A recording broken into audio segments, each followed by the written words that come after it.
Hello, welcome to Oxford Heirloom. Now, in the last video, we prepared our gathered lace and sewed it onto the entredot. Okay, now what we're going to do today, and this is the final video for creating the day gown, we're going to be sewing the gathered lace to the bottom of the day gown, just like that. Okay, now I'm going to begin, sorry about that. I'm going to begin at the back middle seam of the day gown. And since this is Moline lace, I've got to be very careful about what's the front side and what's the back side. As I look at this, can you see the little fuzzies on this side of the lace? Well, we don't have little fuzzies on that side of the lace. So the non-fuzzy side is the front side of the garment. So here at this middle back seam, I'm going to start about 1/2 inch. You see, I'm starting 1/2 inch from the back seam, and using my silk pins, I'm going to pin my entredot to the bottom hemline of the gown all the way along the gown. So that'll take me a minute to pin. Okay, so I have pinned all along the bottom edge of the garment, and as I get back to the center back again, I'm going to line up my 2 layers of entredot ladder where I can actually see the holes through both pieces of entredot. So I've got the ladders lined up one on top of each other. Okay, now in my case, I have extended this. It started about 1/2 inch to the right of the seam. I've extended it about 1/2 inch to the left of the seam. And just so you'll know, I had a tiny little, about a 1 inch piece of entredot and lace that I cut off of the back. Okay, now I've got my machine set for a straight stitch.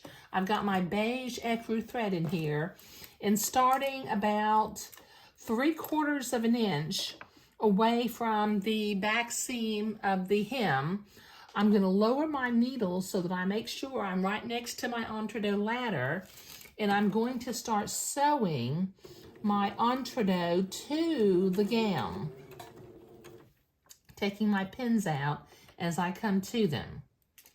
Okay, now I'm next to both entredot ladders, going through both layers because I lined that up.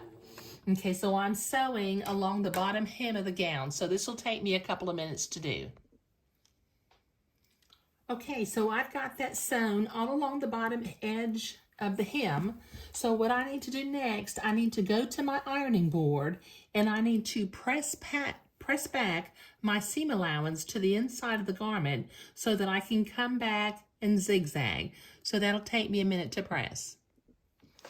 Okay, so I have ironed my seam to the inside, and oh my goodness, this is just starting to look scrumptious.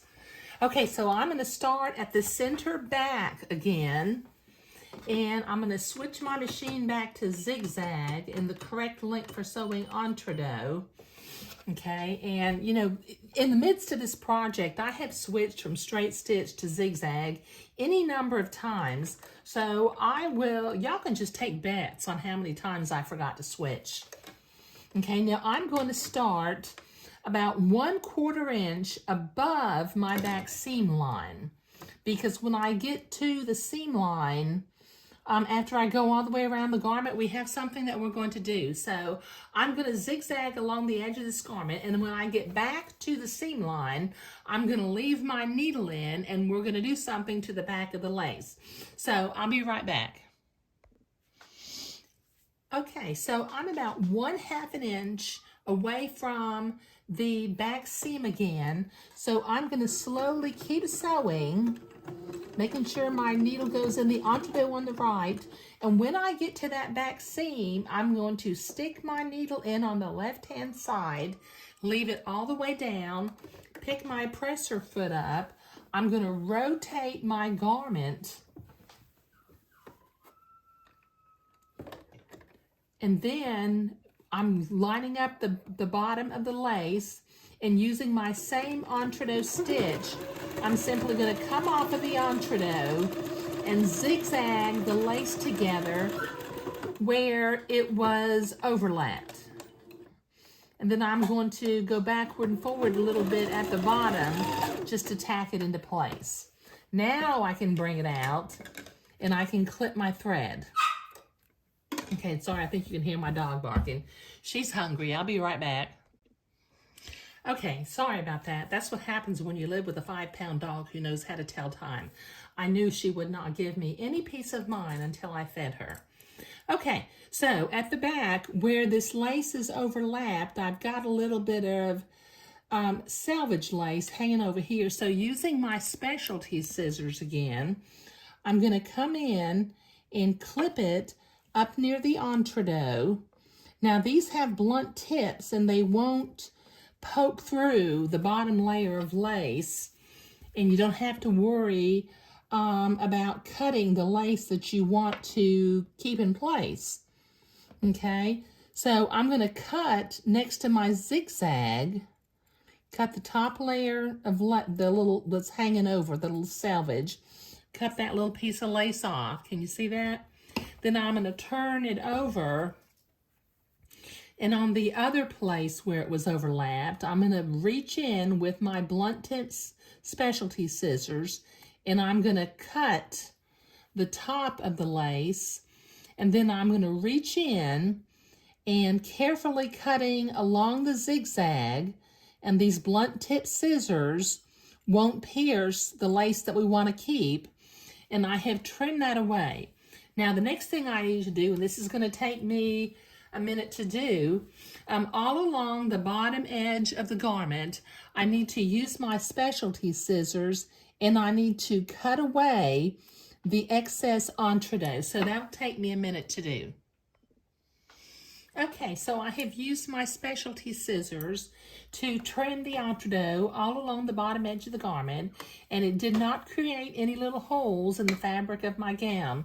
Now, once again, I will include a link for these little specialty scissors down below. I've included links in earlier videos, but you may have missed that. But let me see if I can zoom out now. Look at how scrumptious this garment is.